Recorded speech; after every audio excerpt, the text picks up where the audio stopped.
Les orties. Yann Marguet. Les orties, c'est désagréable, mais c'est pas méchant, mais c'est désagréable avec Yann Marguet. Eh ouais, Franck, tu trouves pas que Trump, il est trop cool, quoi? Pas vraiment, non. Ah, la grosse merde, quoi! T'es tellement politiquement correct, mon gars! Journal up!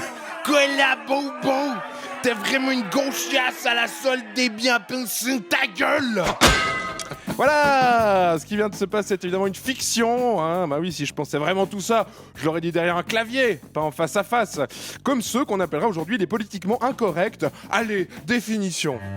Les politiquement incorrects, ils trouvent qu'on a le droit de tout dire, sauf si on n'est pas d'accord avec eux. Les politiquement incorrects, après ça, ils peuvent même plus dire que sur Facebook, les nègres mangent leur caca sans qu'on leur efface leur commentaire. Bon. Du coup, les politiquement incorrects, ils se retrouvent sur leur petit site à eux, où ils sont tous d'accord ensemble et ils peuvent former une pensée unique qui dit que la pensée unique, c'est de la merde. Les politiquement incorrects, la touche du clavier qu'ils utilisent le plus, c'est le 2, parce qu'il y a les guillemets dessus. Comme ça, ils peuvent parler des journalistes, des humoristes, des intellectuels. Les politiquement incorrects, ils détestent les merdias, mais ils passent leur vie dans la section commentaires des journaux en ligne. Les politiquement incorrects, ils rigolent bien maintenant que Trump a été élu. Ah, on va voir ce qu'on va voir. Le mouvement est en marche. On va voir, hein. Bientôt, Franck, on aura nos têtes au bout d'un pic.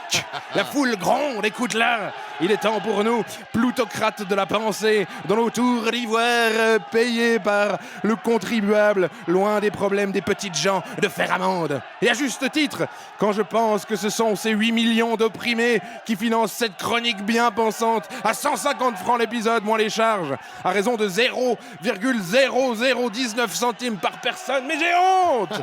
Ah, vois Franck par la fenêtre. Les politiquement incorrects agitent le drapeau No Bilag. Ah, No Bilag. Alors pour ceux qui nous écouteraient ailleurs qu'en Suisse, il s'agit d'un objet de vote qui sera prochainement soumis au peuple et qui propose de supprimer la redevance qui finance le service public radio et télévision.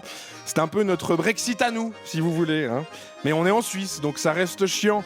Ah, mais faut les voir, nos politiquement incorrects, tout excités sur leur page Facebook d'extrême droite, à l'idée qu'on puisse nous clouer le bec une fois pour toutes avec nos discours droits de l'homiste, antipatriotiques de Tantouze. Et moi, je dois dire que je les comprends. C'est vrai qu'il y aurait beaucoup plus d'émissions nazies s'il n'y avait plus de service public. Let's all pile into the minivan and get some frozen yogurt!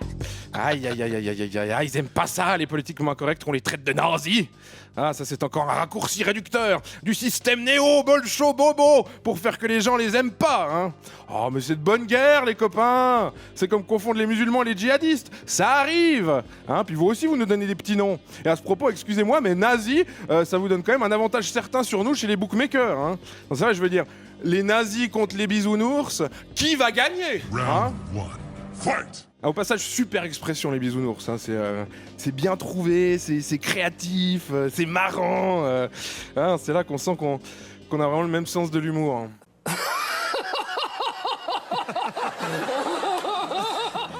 Ouais, hein, qui va gagner? Eux avec leurs armes qui réclament tout le temps, ou nous avec nos câlins, je ne sais pas. Brexit, Trump, l'UDC, premier parti de Suisse. Les politiquement incorrects, ça se plaint beaucoup. Mais de quoi, au fond, hein? Il me semble que la boutique tourne pas mal, pourtant. Alors c'est quoi le problème? Parfois, je me demande s'ils ont pas juste envie d'un gros bisou plein de compréhension de la part des bisounours, parce qu'ils se sentent exclus de quelque chose. Qu'au fond d'eux, il y a juste un écolier avec qui les autres voulaient pas jouer à la récré, et qui s'en est jamais remis. En tout cas, c'est la seule façon dont je m'explique qu'un Suisse ou une Suissesse, même nationaliste, puisse se retrouver dans les valeurs d'une star de la télé-réalité milliardaire, qui a pas plus de classe que de beurre au cul, misogyne, intolérante et raciste. Je sais pas, je me dis que même si on devait avoir un jour un dictateur, on vaudrait quand même mieux que ça. Parce que même si à gauche, il y a effectivement des connards qui enculent les mouches avec des règles de bienséance à la con, et que la chasse aux sorcières semble bel et bien avoir retrouvé ses lettres de noblesse ces dernières années, hein, on en sait quelque chose, nous autres, les humoristes. Je pense malgré tout que défendre publiquement des valeurs d'acceptation, essayer de pousser les autres à aimer leur prochain, et défendre les plus faibles quoi qu'il en coûte, c'est pas du politiquement correct, c'est de l'humainement obligatoire, et à la semaine prochaine. Bisous.